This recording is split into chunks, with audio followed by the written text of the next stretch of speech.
أعوذ بالله من الشيطان الرجيم. بسم الله الرحمن الرحيم.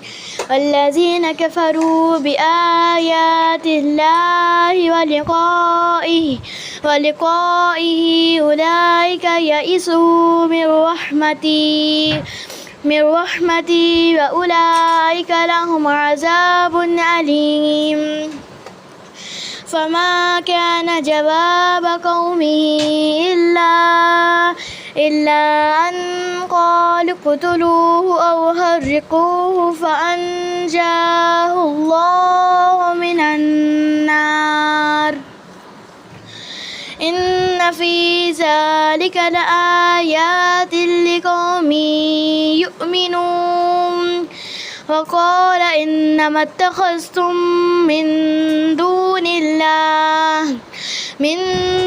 الله أوثانا مودة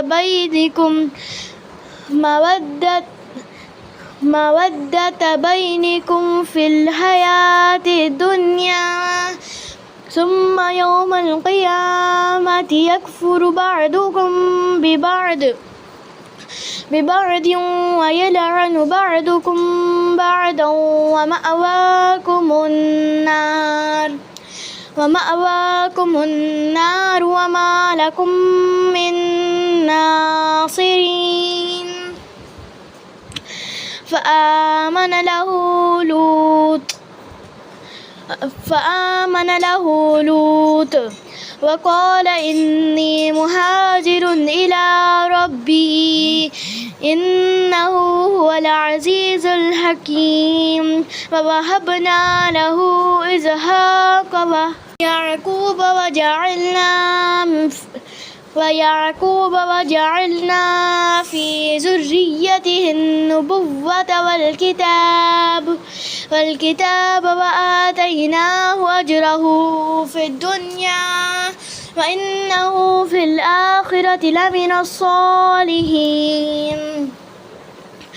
ولوطا إذ قال لقومه إنكم لتأتون الفاحشة ما سبقكم بها من أحدهم من العالمين. أئنكم لتأتون الرجال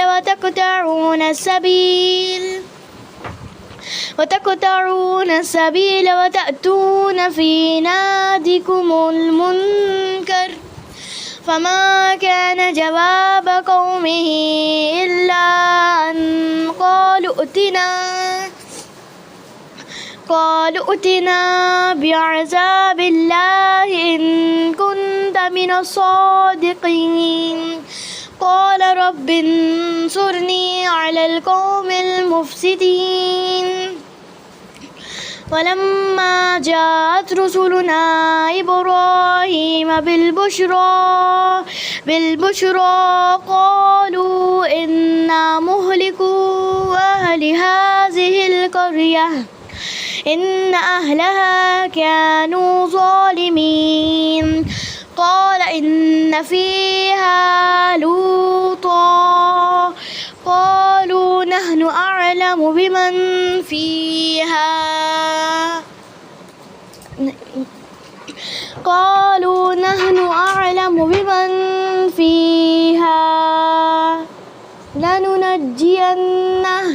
لننجينه وأهله إلا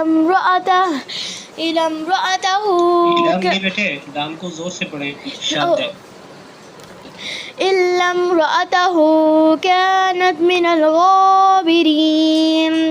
ولما أن جاءت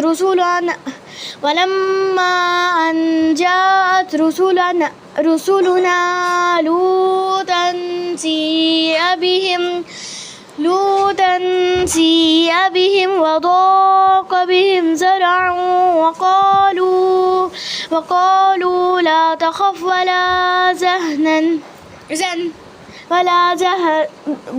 تهزن إنا منجوك وأهلك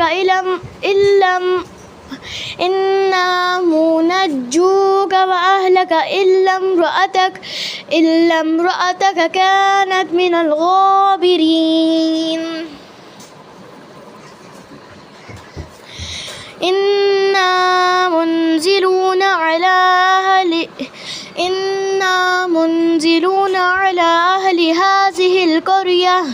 هذه القرية رجزا من السماء بما كانوا يفسقون ولقد تركنا منها آية بينة لقوم يعقلون مدين أخاهم شعيبا فقال يا قوم اعبدوا الله وارجوا اليوم الآخر ولا تعثوا في الأرض مفسدين فكذبوه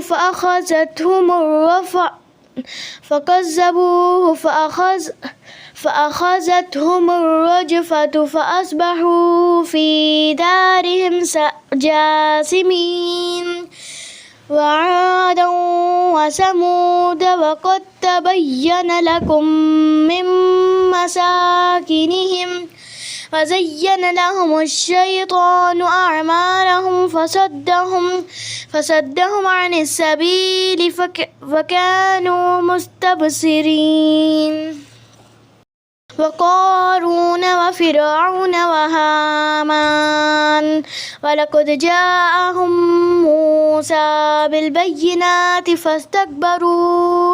فاستكبروا في الأرض وما كانوا سابقين فكلا أخذنا بذنبه فمنهم من أرسلنا عليه حاصبا ومنهم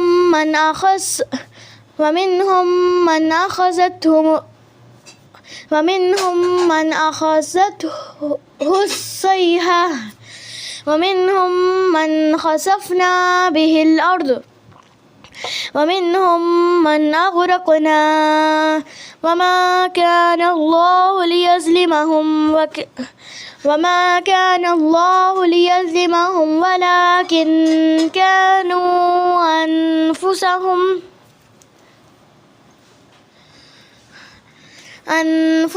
يظلمون مثل الذين اتخذوا من دون الله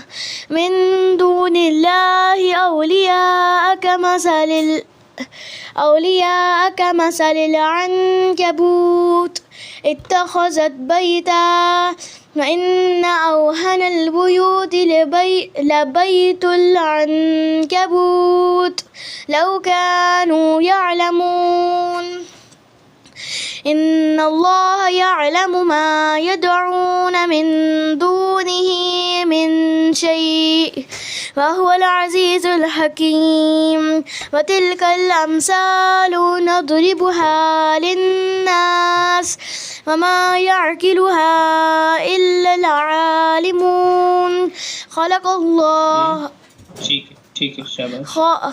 الله السماوات والأرض بالحق إن في ذلك لآية للمؤمنين صدق الله العظيم.